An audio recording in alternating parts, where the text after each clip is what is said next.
Happy little games.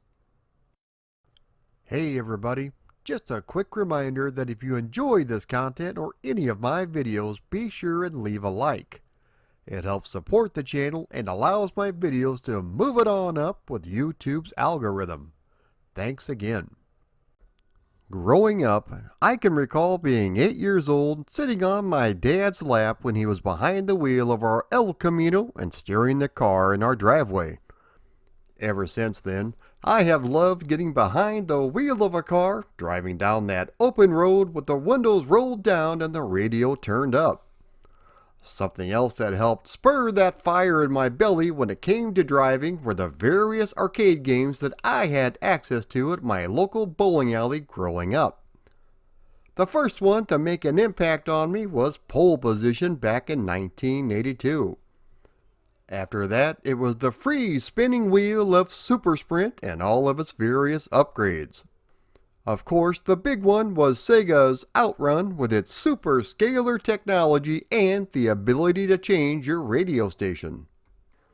And finally, to stifle that need for speed and the need to bleed was the fantastic Chase HQ. In today's video, we are taking a look at the follow-up to the aforementioned Chase HQ that allows you not only to use nitrous oxide to catch those dastardly criminals, but also this time around you are armed with a gun allowing you to bust a cap in those various getaway vehicles. The name of the game is Special Criminal Investigation and it was released by Taito in 1989. Why was the GX4000 version of this game so rare? What spin-off title from the Chase HQ franchise was released the same year as this game? So let's find out what Detective Tony Gibson and Raymond Brody are up to this time around as we take a look at the history of Special Criminal Investigation. To explore the history of Special Criminal Investigation, or SCI, we have to go back to not only Chase HQ, but also the very first driving game that was designed by Taito employee Hiroyuki Sako. Mr. Sako was a big Miami Vice fan and was also influenced by Sega's Outrun, but wanted to give it his own personal touch. One of the first games he developed for Taito was Full Throttle or Top Speed depending on which part of the world you were in. This is a one-player checkpoint racer that was released in 1987 that features one significant difference over Outrun, and that is the inclusion of a nitro boost button. Graphically, the game is not quite as smooth as Outrun and it doesn't feature branching paths either, but for an original title released back in 1987, it was pretty good. Something of note are the billboards that are littered throughout the game of various Taito arcade titles such as Operation Wolf, Plump Pop, as well as one of Crockett and Tubbs from Miami Vice. Mr. Sako would go on to design Operation Thunderbolt, which also included large scaling sprites. The following year, Mr. Sako would refine his racing title and fully implement his love of Miami Vice into the game Chase HQ. If you were a racing fan growing up in the 80s, then I'm sure you would have pumped a few quarters into this game. This is another checkpoint-based game, but this time around you guide a couple of undercover cops by the name of Tony Gibson and his partner Raymond Brody. They were completely decked out with their uber fancy Porsche 928 cop car in which you have to chase down and apprehend the various criminals. Making its triumphant return is the Turbo Boost, which you will need because you only have 55 seconds to catch up to the criminals and then another 55 seconds to repeatedly damage and ram their car off the road.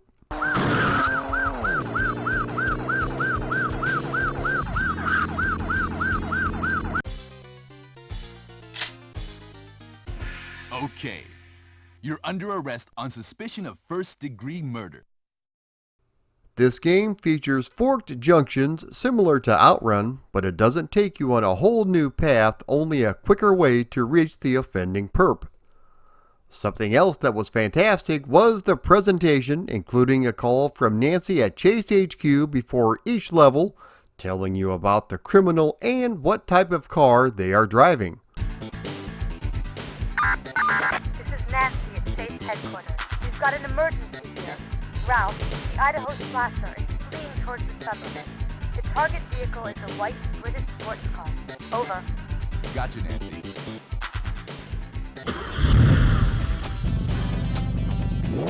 Giddy up, boy.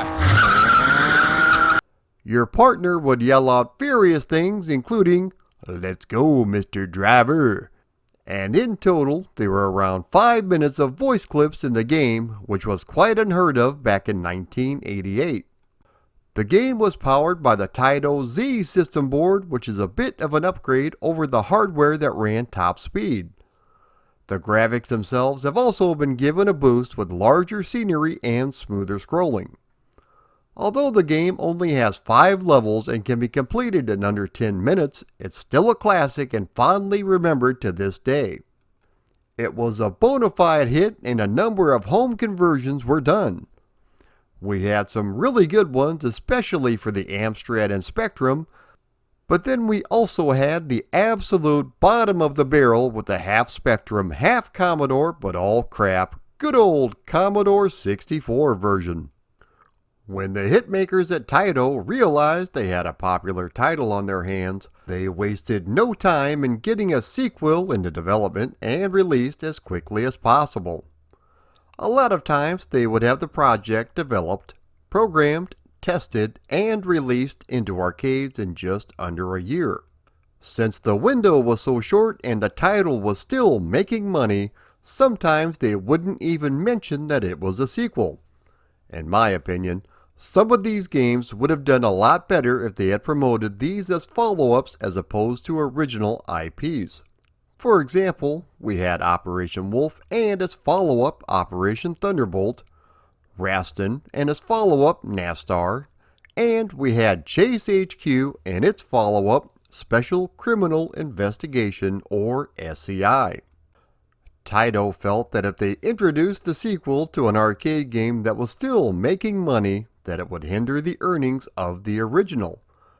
They created these different names so that arcade owners could purchase another arcade game and use it as sort of a companion. Sometimes this worked, but sometimes it just created brand confusion. Ocean Software and other companies would rectify this by changing the name of the title or adding a reference to the original, but more on that later. Special Criminal Investigation was released by Taito in 1989. As the story goes, crime is on the rise involving 3 missing girls, including Jennifer, who is the mayor's daughter. To combat these and help rescue these poor, innocent girls, the police force have created a finely tuned driving machine that will help chase down the criminals and bust a cap in their not-so-nice behinds. The game is a one-player racing and shooting extravaganza that is the sequel to Chase HQ. Once again, you have to help undercover detectives Tony Gibson and Raymond Brody, who was also known as Mr. Driver, catch up with and apprehend several criminals who are also driving some pretty nice whips. This time around, the boys have traded in their unmarked black Porsche for a red Nissan 300ZX with a T-top, but with one huge difference. Detective Gibson can now stick his head out of the sunroof and fire at the opposing criminals, helping to disable their vehicles. Before each round, you are given your orders by your faithful dispatcher Karen, who has replaced Nancy for some strange reason. After filling you in on what car to look for, it's off to the races. The gameplay is very similar to the original Chase HQ, although this time around you have the addition of a fire button, but you are missing a brake pedal. The game is set across 6 levels, with the final level being reduced to only 30 seconds. In addition to Gibson's happy little trigger finger, you also get help this time around from a helicopter that will drop a bazooka, giving you 5 shots to blow the offending perps to smithereens. This was the same helicopter that was seen helping you out in Chase HQ. In later levels, you'll also be given a shotgun to deliver extra damage. As you can imagine, The roads are littered with dips and valleys and also other cars which must be avoided, otherwise they could cause you to spin out of control or drift off the track, making you lose precious seconds on that small 60-second clock. Once you reach the enemy vehicle, a red arrow with the text "Criminal" appears over the car and you are granted another 60 seconds to shoot and smash them into submission. As with the first game, you are allowed 3 turbo boosts to help you along the way, and you will definitely need it. You will have to deal with all sorts of obstacles, from the various vehicles to the different weather conditions such as rain and flooding roads. There are also different objects you have to avoid, such as giant wooden crates and buses that block your path. In later levels, you are on elevated platforms which you must be careful not to drive off, which brings back fond memories of the game Power Drift. The game runs on the same System Z hardware, which was the same board that powered Chase HQ, although this time everything is larger and the scrolling is just a little bit smoother. The gameplay is also a bit faster and also more difficult. For example, on the final level you aren't allowed to continue, so you have to be on your toes to rescue Jennifer. To make things even more difficult, a lot of times the enemy cars are surrounded by their minions, which you have to disperse of as well. After wrecking the enemy car and forcing them off the road, once again you are shown a cutscene with your character and the enemies using their highly polished voices to explain the situation.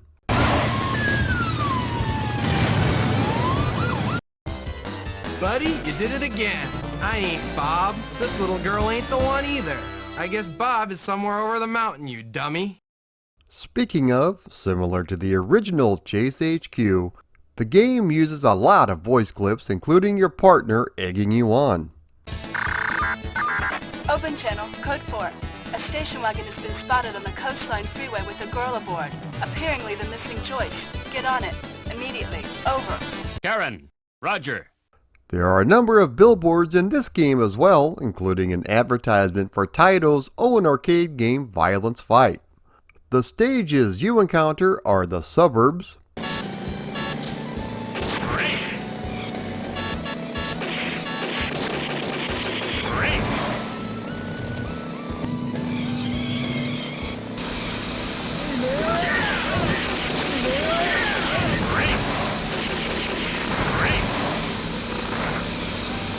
the coastline,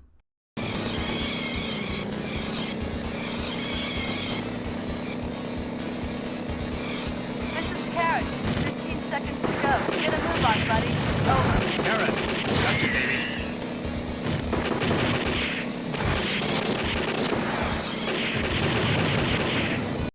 the mountains,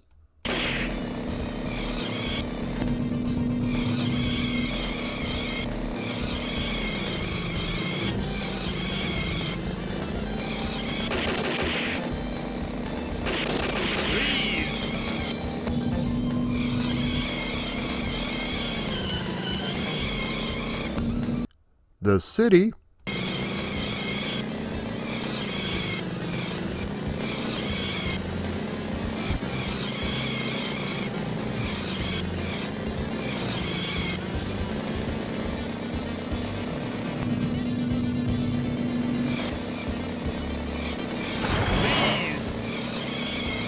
the desert,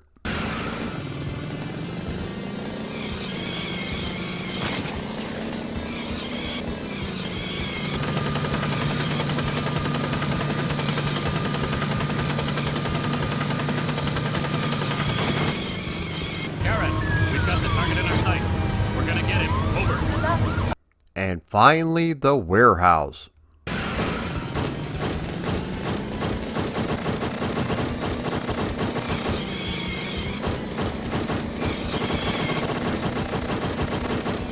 This is Karen.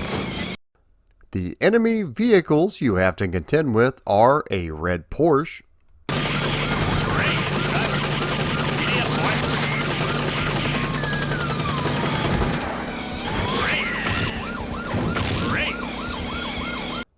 a station wagon,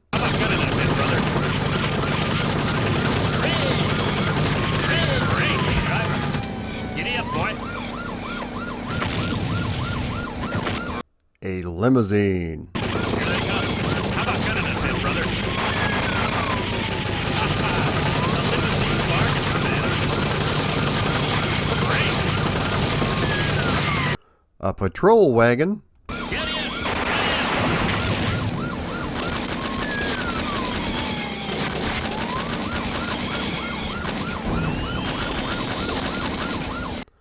And finally, a convoy, which includes an 18-wheeler and a helicopter. This is Tony. Tony Raven Airborne. I guess this is the end of the story. Bon voyage! On the final stage, you have 30 seconds to save the mayor's daughter from being blown up. You have to race to the factory in that amount of time, or else you get the bad ending. This involves Jennifer actually blowing up and her yelling for daddy.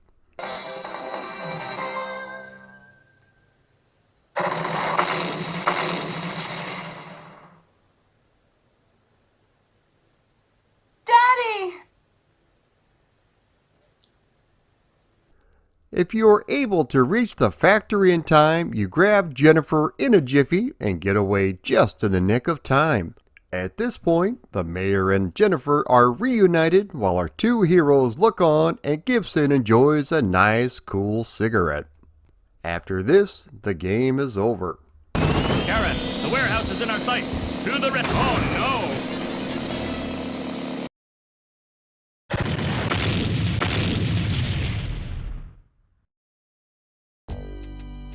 Daddy! Oh, Jennifer, are you all right, baby?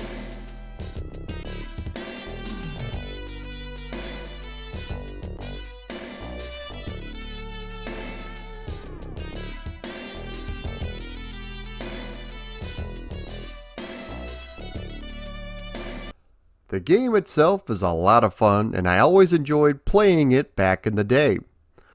The fire button is a welcome addition, and it helps differentiate itself from the other driving games that were on the market at the time. Just before this game's release, another spin-off and rip-off was the game Crime City. Once again, there is nothing in the title to suggest that this was an official part of the Chase HQ franchise, but during the game's arcade attract mode, it names Tony Gibson and Raymond Brody, showing them driving through the main streets of Crime City in their black Porsche.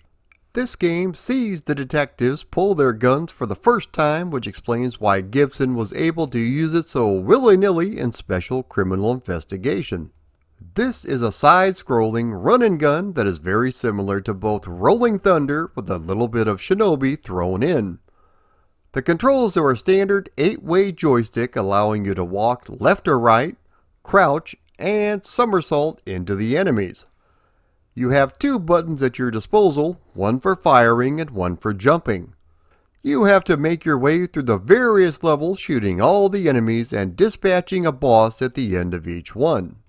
It's a fun game to play and one I enjoyed, especially back in the day, even before I realized it was a part of the Chase HQ mythology.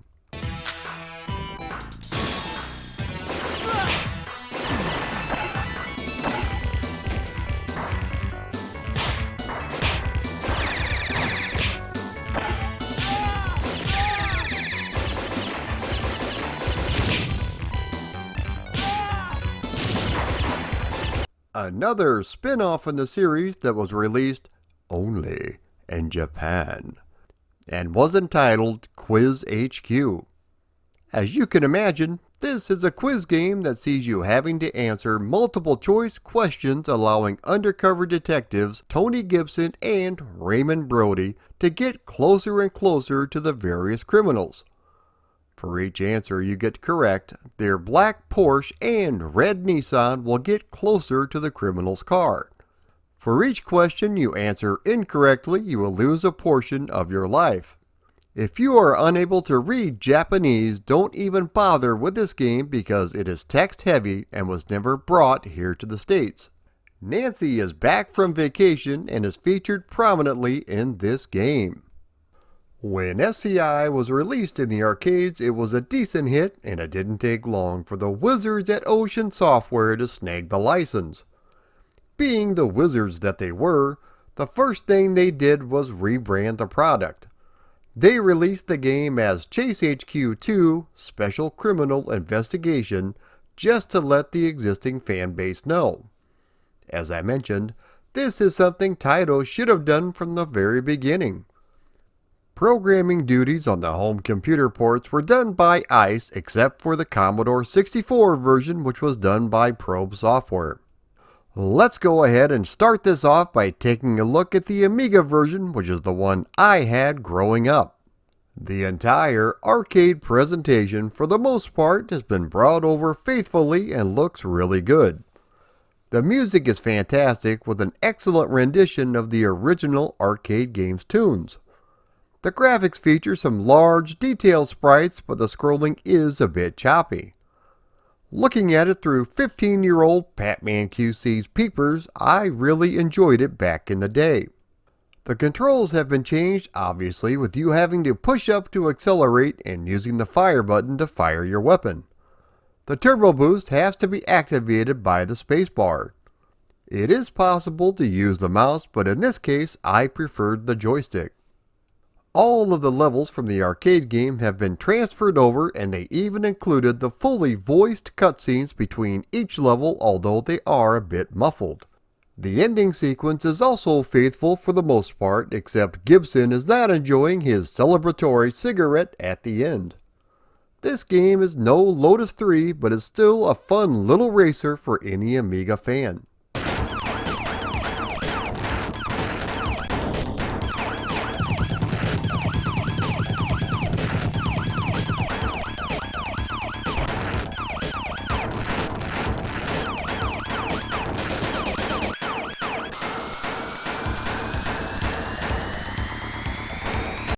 The Atari ST version is up next and looks similar to the Amiga, although the colors have been muted just a bit.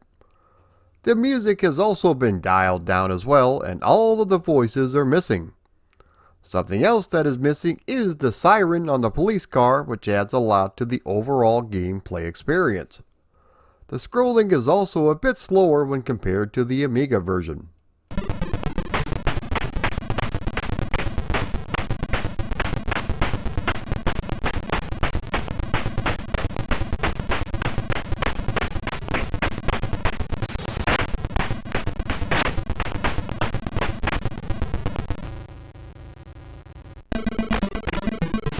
Switching on over, let's take a look at the Sega Master System version. Most of the roadside scenery is missing, and so are the hills and dips, making for a very flat track. With that being said, this does provide smoother scrolling and overall a better gaming experience. The level layouts are pretty close to the arcade original, and all of the boss cars are the same. You do tend to get some flickering when there's a lot of action on the screen, which can be a bit annoying. The cutscenes are present, although they have been redrawn for some reason. Thanks to the Master System's 2-button pad, we now have dedicated shoot and turbo boost buttons, but you still have to press up to accelerate.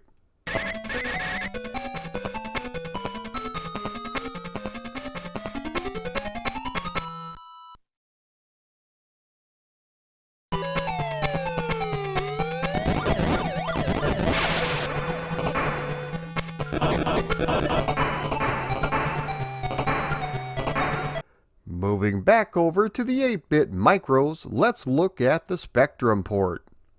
My oh my, what happened here? Chase HQ for the Specky was one of the more pleasing 8-bit versions of the beloved arcade game, but I don't know what happened with this version. While everything looks decent on the surface, aside from some questionable palette choices, it's all let down by a slow plodding frame rate. The graphics do look nice though, with large detailed roadside sprites and plenty of variety. A lot of the arcade's presentation has been carried over, including the cutscenes, although none of the voices made the cut. We do have some average music to go along with the average controls. It's not a bad conversion, just not very good, especially when compared to Chase HQ.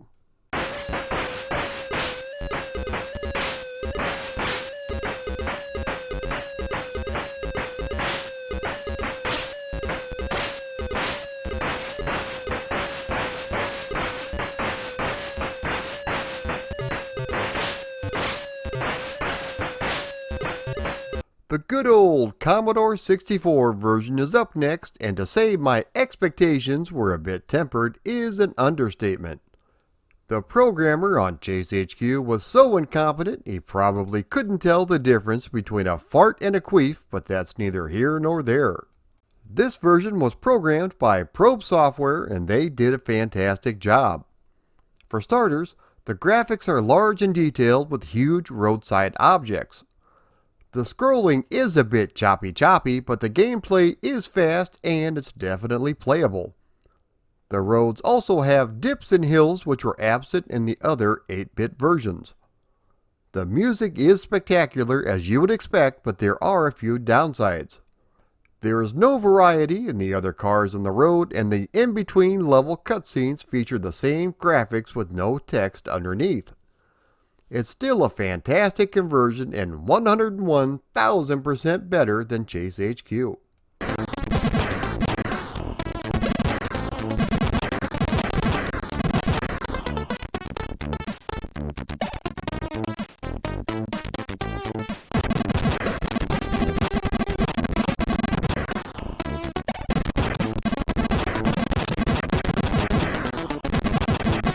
In the early 90s, the best way to play this game at home was the Japanese exclusive PC Engine version. This one was programmed by Taito themselves and it turned out rather well. A lot of people didn't like the original Chase HQ on the PC Engine, but I thought it was pretty good. This one is even better. While a lot of the roadside objects are missing, the scrolling is fast and fairly smooth. The arcade's presentation has been carried over with excellent music and even a few voice samples to round it out. Something that was in this version that was missing completely from all the other ones at the time were the weather effects. The gameplay is fantastic with nice, tight control over your car.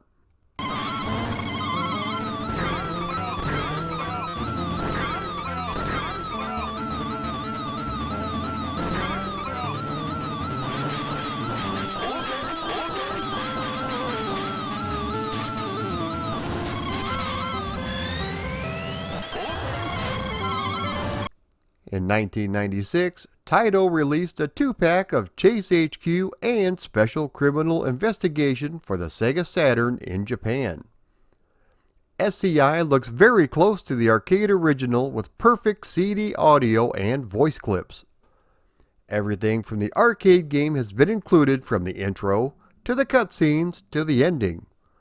I saw that people were complaining about the controls, but I thought they were just fine. It's just too bad it was never released here in the States.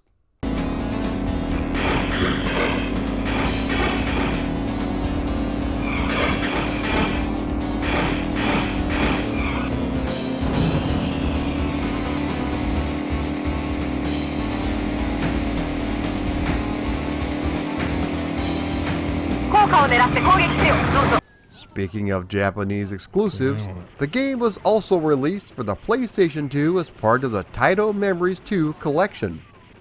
This is darn near perfect with slightly better controls over the Sega Saturn version. For some strange reason, neither Chase HQ or SCI were released on the Taito Legends Pack 2 that were released outside of Japan. A GX4000 version was due to be released alongside the other 8-bit and 16-bit microports, but it was cancelled at the last minute. Despite the game being completely finished and ready for shipping, Ocean decided to hold back because they had missed its crucial Christmas release date. The reason being is that the programmers focused on the Spectrum version first. Considering how this version turned out, they should have focused on this just a little bit more. The crazy thing is, it was previewed and even reviewed in gaming magazines, but it never came out. In that time, a few copies had managed to circulate, with one person purchasing a copy from a mail-order company that was advertised in the back of a magazine. This appears to be based on the Spectrum version, only with more color and better audio. No public ROM dump has ever been released.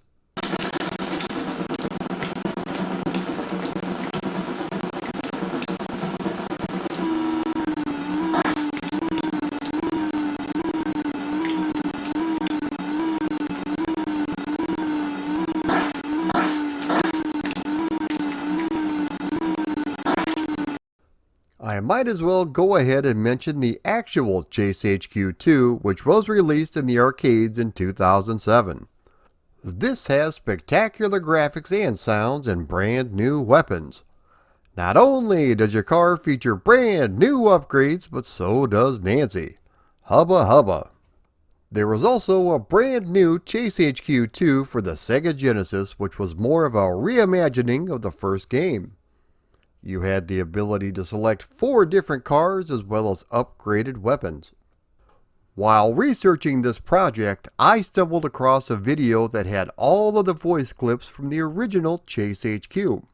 I decided to include this because who knows when I'll ever get to revisit Chase HQ, and while you're playing the original game, it's a bit hard to make out all of the voices with all of the frantic action going on. After playing this game all these years, there were still plenty of voice clips I didn't even know existed. It's 5 minutes long, so if you don't want to listen to it, feel free to fast forward. This is Nancy at Chase headquarters. We've got an emergency here. Ralph, the Idaho slasher, is fleeing towards the suburbs. The target vehicle is a white British sports car. Over. This is Nancy at Chase headquarters. We've got an emergency here. Carlos, the New York armed robber, has been spotted in a yellow sports car on the freeway. Over. This is Nancy at Chase headquarters. We've got an emergency here. A gang of Chicago pushers are fleeing towards the suburbs. The target vehicle is a German sports car. Over. This is Nancy at Chase headquarters. We've got an emergency here. The LA kidnapper is speeding towards the outskirts of town in a blue 2-seater. Over. This is Nancy at Chase headquarters. We've got an emergency here. The Eastern Bloc spy from Washington is fleeing towards the suburbs. The target vehicle is unknown. Over. This is Nancy at Chase headquarters. You keep putting around like that and time's gonna run out. Over. Roger. This is Nancy at Chase headquarters. The target vehicle should be in your sight at any second. Over. Your time's up. We think you picked the wrong job. Better check the classified ads. One more try for being a good boy. You're a mediocre driver, brother. See you later. Your time's up, but we think you've got a future, kid. That was close. I thought you were going to make it. Show me again. Gotcha, Nancy. Leave it to us, Nancy, baby. Will you read loud and clear? Over. Roger. Let's go, Mr. Driver. Giddy up, boy. Hold on, man. Punch the pedal. Where you going, man? The bad guy's going left. Where you going, man? The bad guy's going right. Yo! Great. Bear down. More. Push it more. Get a move on, buddy. Ouch. Oh, no. Nancy, we got the suspect in our sights. Over. Now we're showing what this machine can do. Okay, we got him fast, Mr. Driver. Too bad we have to bash in that machine now. Okay, let's get him. Let's get moving, man. One more time. Okay. You're under arrest on suspicion of first-degree murder. Okay. You're under arrest on suspicion of armed robbery and murder. Okay. You're under arrest on suspicion of selling drugs. Okay. You're under arrest on suspicion of kidnapping. Okay. You're under arrest on suspicion of espionage and first-degree murder. Please.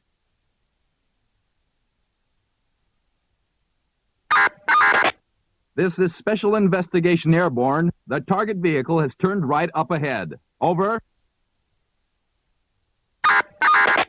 This is Special Investigation Airborne. The target vehicle has turned left up ahead. Over.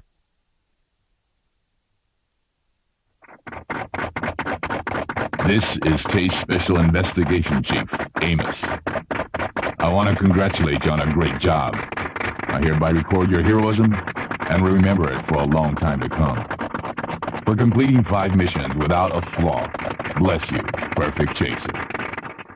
Special Criminal Investigation was a great game to play. I can recall seeing it for the first time at our bowling alley and couldn't wait to play it. It was a lot of fun to blast those nasty criminals and also ramrod them right off the road.